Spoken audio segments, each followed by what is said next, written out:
Today we're going to analyze Broadcom. This stock is up 55% 1 month. Overall, for the first 11 months of the year, it went up by 50%. And then in just 1 month, in December, after its third quarter earning call, it went up by 55%. It has consolidated after the Christmas week, so that's not a big deal. But I've been talking about this stock for more than 6 months. I actually own this stock and I am up by 55%. I bought it at 165. And I'll show you my analysis I did back then versus what the analysts are saying today. And in my thesis, I'll explain to you why this company is better positioned than Nvidia, AMD. So without any further delay, let's get started. First, we're going to take a look at revenue.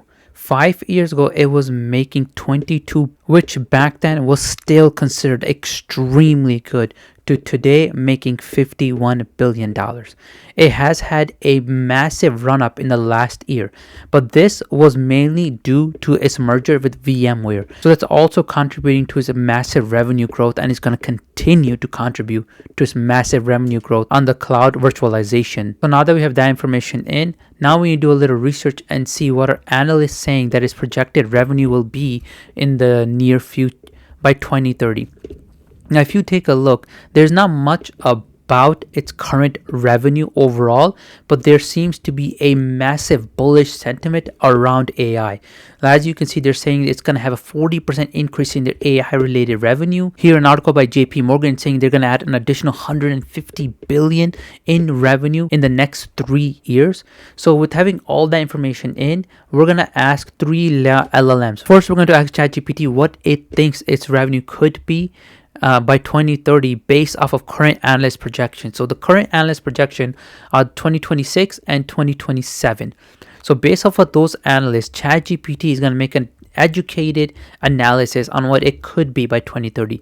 And it's saying 121 billion by year 2030 based off of current analyst projection and industry growth. Now we're going to ask Gemini by Google the same question. It's saying 127 billion by year 2030. And lastly, we're going to ask DeepSeek. Very new, and it is Chinese based, and that's one of the reasons I did it, because I wanted a different point of view, what companies outside of the US think a non-US equity could be worth. So its revenue could surpass 100 billion by year 2030. Now, all of these revenue expectations are on the bit of a bearish side. So for me personally, I think it could far exceed that number. So I'll go with around 128, around that area. So that is a compound growth of 150% over the next 5 years. So we're going to plug that number in, 150% over the next 5 years. So we're going to go ahead and plug that number in. Next, we're going to take a look at its number of outstanding shares and whether it is buying back shares or diluting the shareholder even more. So when we take a look at the number of outstanding shares, we can see in its history, only time it actually returned a value to the shareholder was in 2019. But after then, it's been diluting the shareholder, but at a very fractional rate. It far exceeds the revenue jumps it has, the dilution that it creates for the shareholder. But the numbers are a bit screwed. As you can see, after the merger, its number of outstanding shares dropped to 0.4 billion from all the way to 4.8 billion. We need a full calendar year for this VMware stuff to settle down and reflect the data that's on a lot of these financial charts. So I decided to go with the number that is before the stock split, which was 4.2 billion. And since it has never ever actually decreased the number of outstanding shares in a 5-year period, I think it's going to increase the share count by 2% over the next 5 years, which is basically nothing, but I think it's going to do at least a little bit dilution, which again, I don't think is even worth mentioning, but I'll just say it 2%. Next, we're going to take a look at PE. I wrote PE to be 30. Now, I'll show you why I think the PE will be 30. If you take a look at its PE for the last 5 years, it hovers above 40%, then comes back to 40%. It had this weird year where it was in the 20 PE and 19 PE in 2022, but then it shot right back up to 30.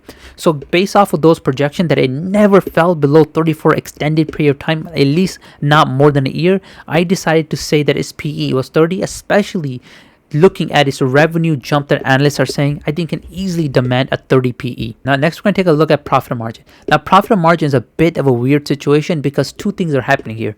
Number one, they're spending a lot of money on AI technology. So even though they're generating extreme amount of revenue from the products they're selling, they're just reallocating a lot of that capital to build up their AI infrastructure. The current profit margin is 11.4%.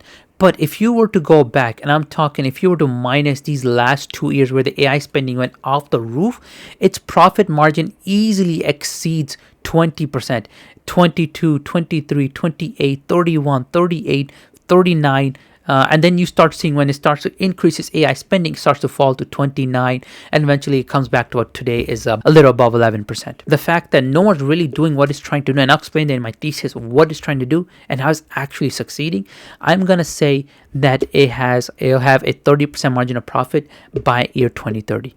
Now, if we were to plug all these numbers in from today's value of $233 based off of analyst projection, it will be worth $297 by year 2030. Meaning, if you went off of analyst projections, you're better off investing in the S&P 500 than you are in Broadcom, because if you invest that same money into the S&P 500, you'll get $350 in return versus $297. For you to get a 2x return from what the analysts are saying, you have to buy this stock at $248. I'm going to tell you this right now. Good luck with that pipe dream. It's not falling to that level probably ever again. Like, something dramatic has to happen. And at that point, I would question even buying into the company if it has a 50% drop from this current projection. So I feel like these projections are a bit on the bearish side. I'm going to explain the business of Broadcom in my thesis, but for now, I'm going to show you what I had back then. And I still believe this to be true. I have this company surpassing 200 billion in revenue. And back then when I bought it at 262, I was projecting that this stock would easily surpass $433. Based off this projection, I jumped at the opportunity. I didn't even hold back. I just went straight in. If you were to take my projections for revenue into account versus what analysts are saying, you would have to buy the stock at 216 for you to have a 2x return. So in my personal opinion, I think you should wait until it drops below 200 and not buy in yet. But if you were to buy in, I really don't think you will underperform the S&P 500. I think these analyst projections are a bit bearish and they're not taking into account the business. Now, let me talk to you guys about the business. So Broadcom has 3 sectors in which it primarily generates revenue from. Number one is networking, then wireless, then storage, then broadband. Now, majority of its revenue is expected to come off of AI accelerators in the future. These aren't the same accelerators that Nvidia is trying to make for general purpose computing. Instead, they're application specific, meaning someone like Apple can say, we want a GPU that can maximize these inputs based off of these parameters. Nvidia will never create a chip like that, but Broadcom will, because it's already building out this infrastructure, and for it is more cost effective to do it. For Nvidia, it's not, because it's building out these massive infrastructures for broad-based computing, not application-specific computing. Broadcom is doing so already. It has not only competitive edge and a huge moat in this specific slice. So who's actually using this specific slice? This will surprise you.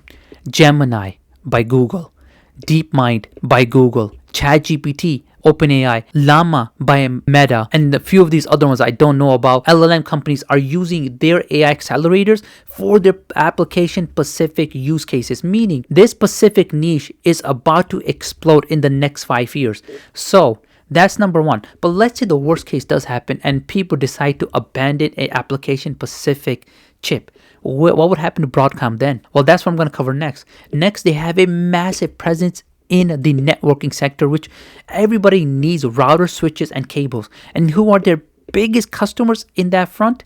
You guessed it. You have Alibaba, Amazon, ByteDance, Google, Meta, Oracle. And Amazon alone accounts for 6,000 large Ethernet AI clusters, meaning that's an easy 30-40 billion that Amazon is paying just to Broadcom every year to purchase this many AI clusters. And then let's keep going at other business ventures. Now I'm going to do a complete breakdown of all these biggest customers. On the NIC, you have Nvidia itself that is buying Broadcom and NIC. Broadcom itself also uses its own NICs. It's saying that right there. You have Amazon, you have Intel using its NIC. Then you have application specific accelerators, which I found this to be very funny, that are being used by Nvidia itself, which sells general purpose accelerators.